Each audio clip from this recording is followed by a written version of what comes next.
De retour sur le plateau de Regard Croisé, merci de votre fidélité. Dernier sujet, le Togo va vers la création d'une brigade foncière pour lutter contre le phénomène de double vente. Une décision du ministère togolais en charge de l'habitat et de l'urbanisme. D'abord en tour de table, messieurs, que pensez-vous de cette décision du ministère? Oui, je peux dire que c'est une sage et salutaire décision prise par le ministère de l'Urbanisme et de l'Habitat, parce que plus de 90% des problèmes des Togolais se résument aux problèmes fonciers, notamment les problèmes de double vente, triple vente, quadruple vente, quintuple vente. Ce qui veut dire que c'est une pratique qui est illégale et ça se perd en connivence avec plusieurs acteurs. Je prends l'exemple du fonctionnaire qui fait un prêt pour s'acheter un terrain. Le terrain est clôturé ou non clôturé. Quelques mois après, on voit quelqu'un amener un camion de sable sur ce terrain, bien commence par faire les murs. Il se présente, le monsieur en question brandit un document, un titre de propriété. Parce que le premier qui l'a acheté n'avait pas les moyens pour faire un titre foncier. Le deuxième en a fait. Or, le droit dit, celui qui a le titre de propriétaire est le propriétaire. Or, il y a des mécanismes qu'il faut suivre. Qui est le premier acheteur? Est-ce que celui qui a vendu au deuxième, c'est lui qui devait vendre? Et là, on parle du titre foncier qui est inattaquable. Tout ça, c'est un problème qui est récurrent depuis plusieurs années. Les gens tombent en syncope, en coma. Les gens meurent pour ces genres de problèmes.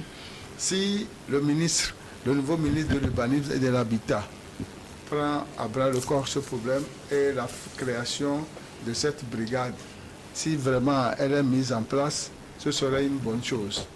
Parce que là où moi je suis là, je ne comprends pas que pour un simple terrain de 600 mètres carrés, un lot, on a 6 propriétaires. Au Togo, la terre appartient aux collectivités. Et ce sont les chefs de ces localités qui apposent leur signature. Pourquoi, quand il y a un deuxième acquéreur, le chef ne peut pas dire que c'est déjà vendu? Pourquoi les membres de cette collectivité ne peuvent pas dire que c'est, avec plus de conseils, disent que c'est déjà vendu?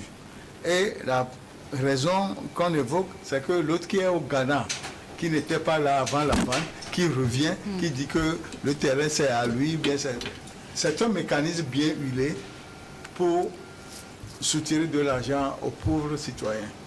Moi je pense que si effectivement cette brigade pourrait avoir lieu, ça va résoudre beaucoup de problèmes.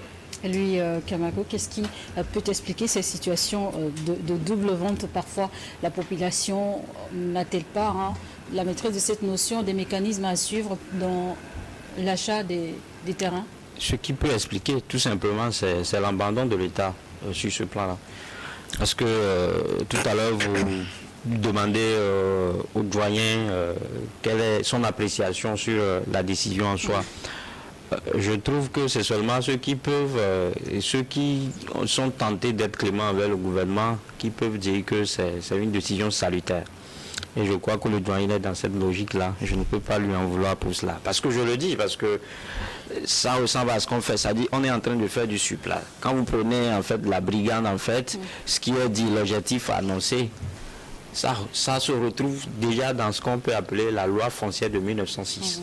Ça veut dire que le problème là est déjà résolu. Cette loi-là résout ce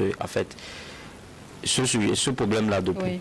À côté, on a eu à suivre de près ou de loin pas mal d'ateliers nationaux sur le foncier, des forats ont été organisés ici et là sur le foncier. Et donc ça veut dire que l'État il est conscient du phénomène, l'État il est conscient du problème. Mais justement parce que puisqu'il a abandonné, ça continue pas à prospérer. C'est pour cela qu'aujourd'hui, on nous parle encore d'une nouvelle brigade. Et puis le ministre qui est là, c'est un nouveau ministre, il va falloir que lui aussi commence par parler de lui. Donc on est dans cette logique-là.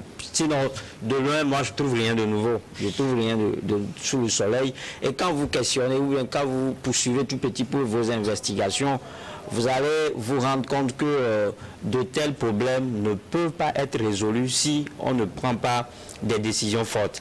Parce qu'on le dit tout à l'heure, et je crois que nous tous qui sommes ici sur le plateau, qu'est-ce que savons... vous entendez-vous par décision forte? Décision forte, c'est justement essayer de taper dans la fourmilière. Taper dans la fourmilière, c'est-à-dire aller traquer ceux qui sont derrière cette vente-là. Ceux qui, généralement, on va vous dire que ce sont les communautés qui ne sont pas sérieuses, en fait, dans cet exercice-là, mais plutôt... ces communautés-là sont soutenues.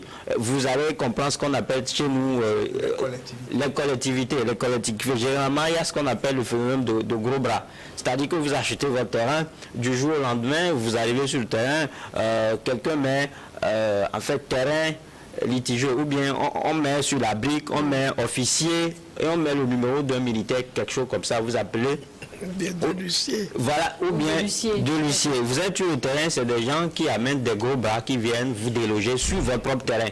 Et donc, quand vous allez à la justice, ou bien quand vous saisissez le commissariat de la gendarmerie d'à côté, vous ne trouvez jamais gain de cause. Et quand vous poussez loin dans les encadres, vous allez justement vous rendre compte, il y a des barons, il y a des caciques en fait, il y a des gens qui se croient tout permis, qui sont derrière justement ces faits-là. Donc, on a écouté le président de la Cour d'appel au lendemain de sa nomination, qui a fait des sorties plus ou moins salutaires, de la Cour suprême, qui a dit combien de fois notre justice, elle est corrompue. Donc, quand vous avez une justice qui est corrompue, donc soufflez que ce genre de problème l'a perdu. C'est pour ça que je dis qu'il faut prendre des résolutions fortes. Si on prend des résolutions fortes, on va justement mettre fin à ce phénomène-là qui malheureusement gangrène le social togolais. Parce que le doyen l'a dit que 80% des problèmes ou bien des litiges devant les cours ou bien devant les tribunaux sont fonciers. Donc à un moment donné, il faut qu'on prenne notre responsabilité. Il faut qu'on arrive à prendre des décisions qui vont faire fléchir ceux qui s'adonnent justement à cet exercice malsain. Peut-être que le moment est venu, Prosper, pour renforcer la surveillance du secteur foncier. La création de cette brigade était la bienvenue. Bon, je crois qu'il y avait déjà une décision qui empêchait, déjà interdisait qui interdisait aux gens de vendre les espaces immobiliers plutôt sans l'accord du ministre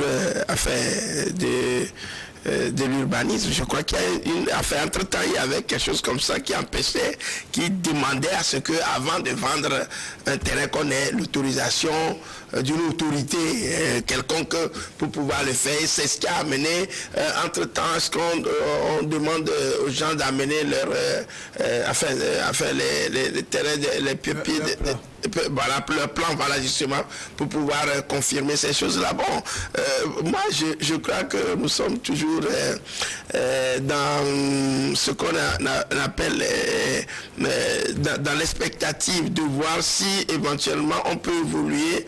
Mais pour moi, aujourd'hui, qui est-ce que le ministre, en annonçant cela, a réellement les éléments donc de sa politique pour pouvoir le faire, quand on sait que les géomètres, les juges, les collectivités locales elles-mêmes, les mandataires qu'on appelle, les comités elles-mêmes sont complices de l'affaire parce que c'est un problème d'argent. Et vous allez voir qu'en mettant, qui va vérifier, qui va surveiller cela, qui va être à la pointe pour être le gendarme qui sera là et qui n'est pas corruptible. Moi, je pense que c'est une bonne politique, comme les collègues viennent de le dire, je l'apprécie également. Si tant est qu'on peut le faire, nous sommes tous d'accord. Mais moi, je crois que la faisabilité, pour moi, reste de la mer à boire, parce que c'est un problème profond qui trouve ses sources même dans une complicité parfois au plus haut niveau. Et je ne sais pas qui sera le gardien de cette, comment vous l'appelez, de cette brigade-là, qui le ministre lui-même, franchement va faire faire perdurer la peur, la psychose là, pour que les gens n'aient plus peur de le faire, parce que c'est une affaire de gros sous souvent. Et quand moi j'ai fait mes enquêtes entre temps, parce qu'il y avait des proches parents qui avaient de ces problèmes là, et quand on est rentré dedans, on a dû se retirer. On a dû se retirer parce que il y avait des menaces qui planaient sur nous. Donc je me dis, mais pour un lopin de terrain, voir ma tête tranchée, il fallait reculer. Et c'est ce que le grand frère Fiakou disait tout à l'heure. Des gens qui se permettent, vous êtes sur votre terrain, qui amènent des 10 roues, des 2, 3, 4, 5, ils viennent le déverser. Et devant vous, on a les gros bras, comme le collègue vient de le dire, pour vous chasser. Je voudrais que, franchement, que ce ne soit pas de 20 mots. Que le ministre ait réellement les éléments de sa politique pour qu'il mette en place ces structures-là. Et moi, je reste toujours un Saint Thomas dans cette histoire-là où c'est une affaire de gros sous et que tout le monde est complice, en tout cas. Alors, c'est vrai qu'on n'a pas... Comme je l'ai dit tantôt, au Togo, la terre appartient aux collectivités, soit par voie d'héritage, soit par voie d'achat. Avant de procéder à la vente de ton terrain, il faut nécessairement faire une demande de lotissement adressée au ministère de l'urbanisme. Et quand c'est l'urbanisme, le document qu'on donne s'appelle arrêté d'approbation. C'est l'urbanisme qui va sur les terrains, en principe, faire le lotissement, trouve les zones de dépression, là où c'est habitable, les zones inondables, tout ça, et vous remet le plan. Et c'est ce plan-là que vous allez chercher, vous trouverez un géomètre, puisque c'est votre géomètre qui doit faire le plan et donner à l'urbanisme. Quand l'urbanisme va sur le terrain, retrouve les zones d'inondation, les zones de dépression, tout ça, on fait tout ça là par l'eau. Et on vous donne et vous remettez à votre géomètre. C'est le géomètre là qui va faire le lotissement. Par contre, nous constatons que c'est le contraire qui se fait. Les collectivités locales, les collectivités propriétaires terriens vont chercher des géomètres qui font le lotissement. Or, il est dit dans une loi que quand vous allez commencer le lotissement, vous avez des réserves à donner à l'État. Voilà. Et quand ils font ces lotissements, ils ne donnent même pas les réserves à l'État. Ce qui veut dire que c'est la méconnaissance du système, bien du mécanisme, qui font que les problèmes se posent. Aujourd'hui, il est très clair que quand tu veux acheter un terrain, tu dois aller à l'urbanisme. Quand on te donne le plan du terrain, tu vas à l'urbanisme pour vérifier tout si le terrain est libre. Mais quand c'est occupé, quand vous y allez, on vous dit que c'est tel qui a acheté ce terrain en telle année. Ce terrain a déjà un titre foncier dont tu ne dois pas acheter. Mais il y a des gens qui sont des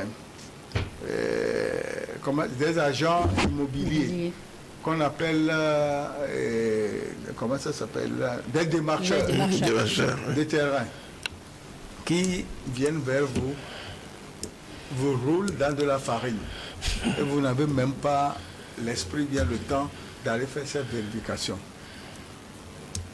Le terrain qui appartient à une collectivité qui a demandé le lotissement, c'est-à-dire l'approbation, une fois que c'est fait, c'est inscrit dans le registre. Il y a des gens qui achètent des terrains bien lotis, vendus par les collectivités, mais qui n'ont pas les moyens d'aller faire le titre foncier parce qu'à l'époque, c'était trop cher. C'est ces derniers temps qu'on a diminué la procédure d'obtention du titre foncier même. Les gens, c'est ces gens-là qui deviennent des victimes de cette double vente. Une fois que le terrain est libre, non clôturé, quand tu vas le présenter à quelqu'un, il va croire qu'effectivement, ça n'a pas de propriétaire et il achète. Il y a même des géomètres qui vont refaire le plan. À leur guise. À leur guise. Et sur le même terrain, on a deux plans. Et quand l'affaire va à la justice, ce n'est pas une question d'une journée ou bien d'une semaine. Ça fait des années. Et c'est le plus offrant qui Ça souvent fait des années. Moi, je ne veux pas parler de du comportement des juges, mais je sais que quand les affaires vont au tribunal, il faut le transport. C'est-à-dire le juge doit aller sur le terrain, constater et venir faire ce qu'il doit faire. Au cas où ce n'est pas bien fait, moi je ne peux pas juger. Mais je dis comment la procédure se passe. C'est pourquoi de Lomé à Saint-Cassé, de Palimé à Niho, c'est les problèmes fonciers qui font plus de 80% de nos problèmes. C'est ça. Merci beaucoup, Fioko, pour cette présentation cette explication bien fournie sur la procédure.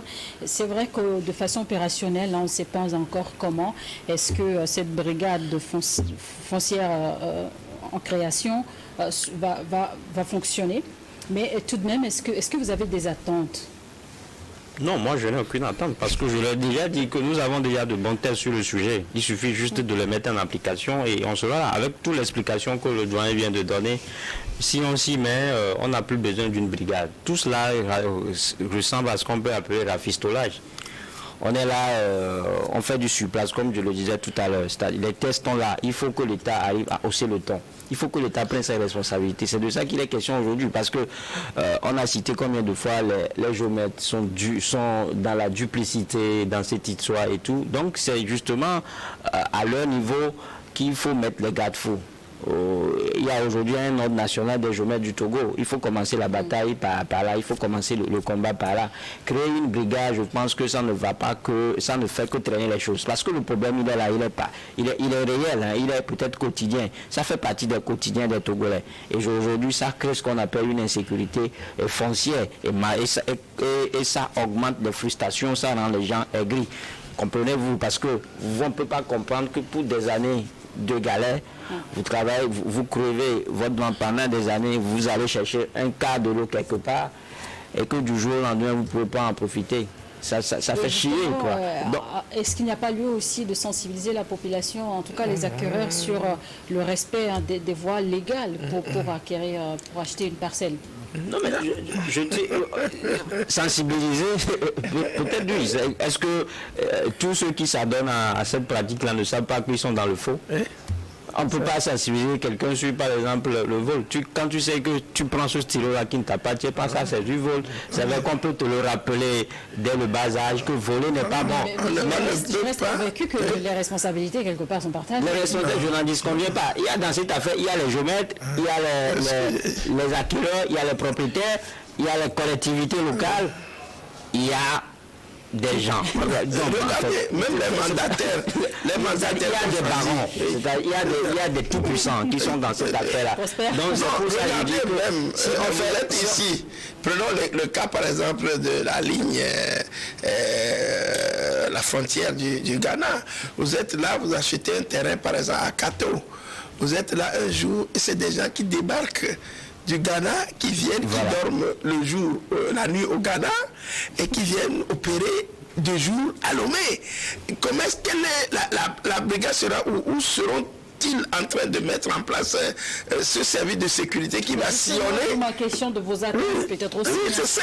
Je pense qu'il faut aussi... Franchement, je reste un Thomas. Parce que pour pouvoir le faire, ce sont des réseaux. Ce sont des réseaux qu'il faut démanteler. Oui, démanteler. Ce sont des réseaux qu'il faut démanteler, affaiblir les gangs pour que ça s'arrête. Parce que vous achetez un terrain, quelqu'un qui achète un terrain en 1970 ou bien en 80, quelqu'un chez lequel j'étais allé hier qui me disait qu'il a acheté le terrain à 550 000 francs à Ave Maria.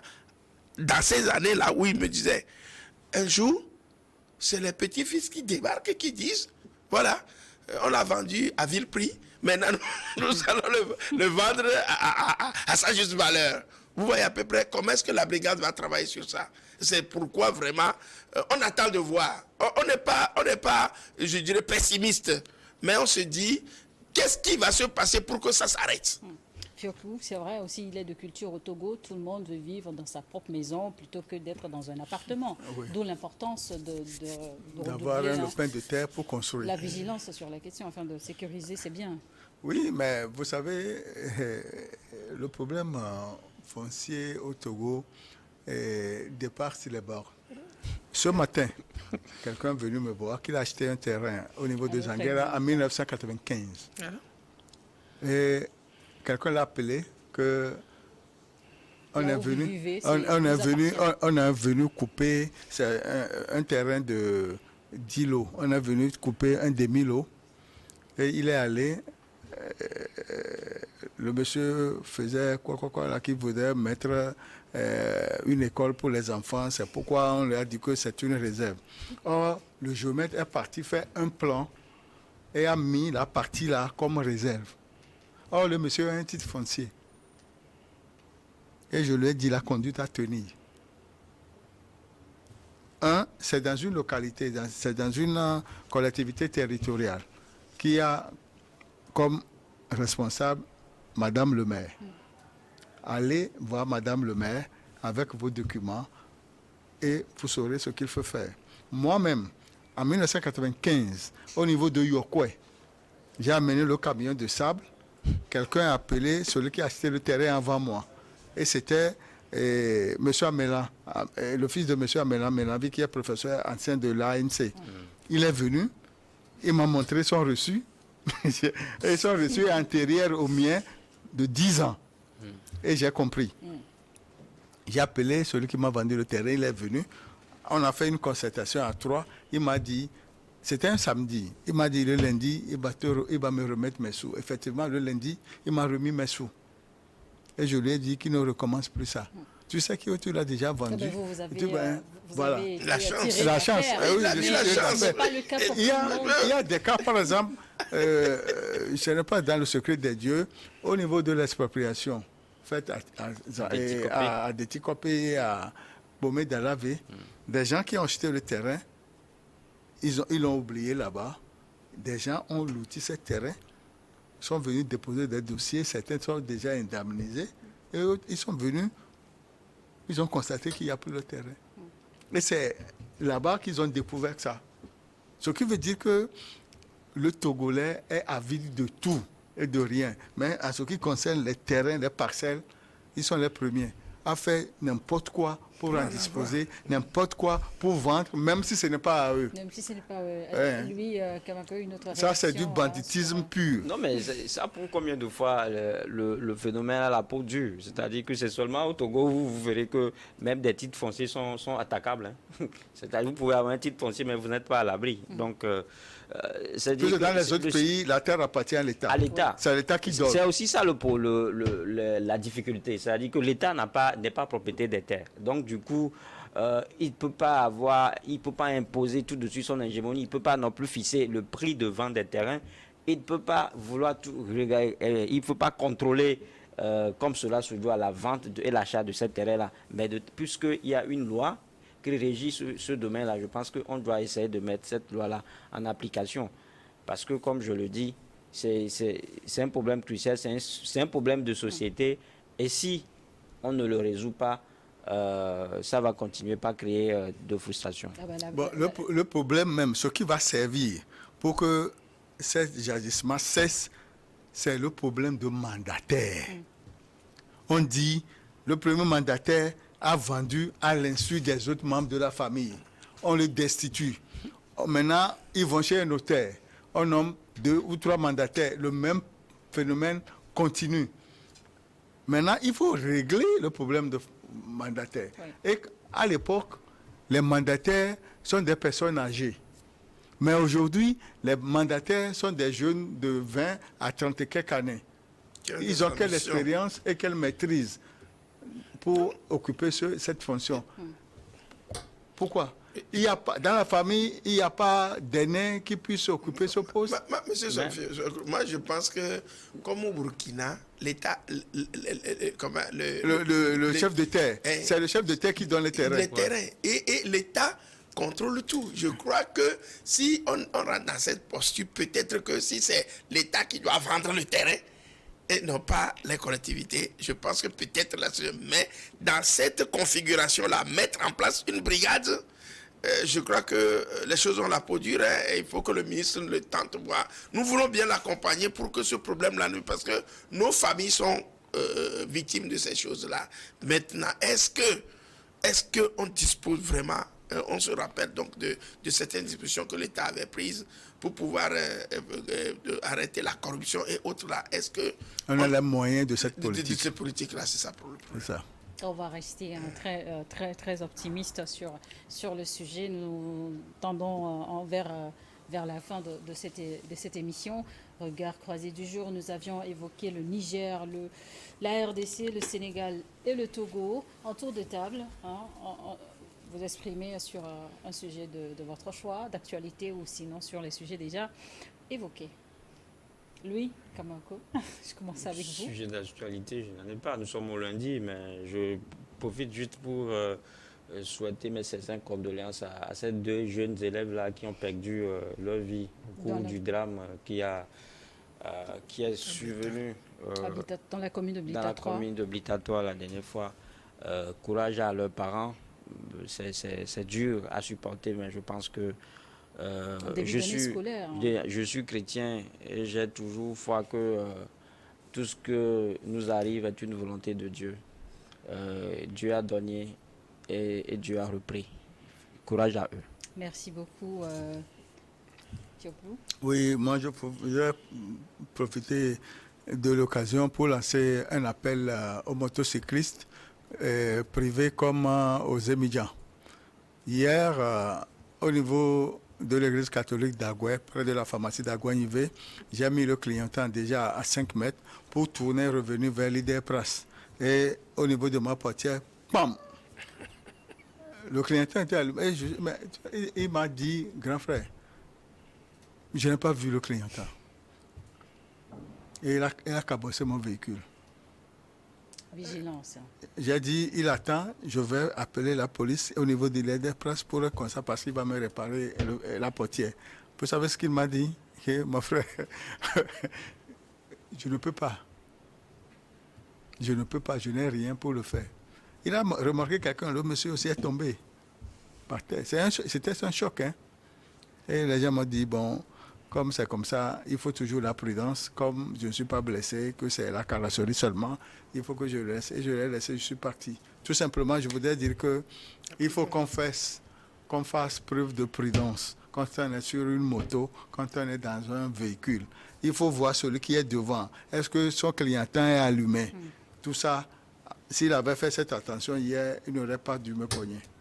C'est ça. Merci beaucoup. Prosper Agou. Oui, je reviens un peu pour compléter ce que venaient de dire nos collègues. Demander aux autorités éducatives togolaises, au ministre de Djiko Koroko et au gouvernement togolais d'accentuer les réformes, surtout pour la construction des bâtiments, afin que de tels drames ne se reproduisent pas. Ils font des efforts, elles font déjà des efforts.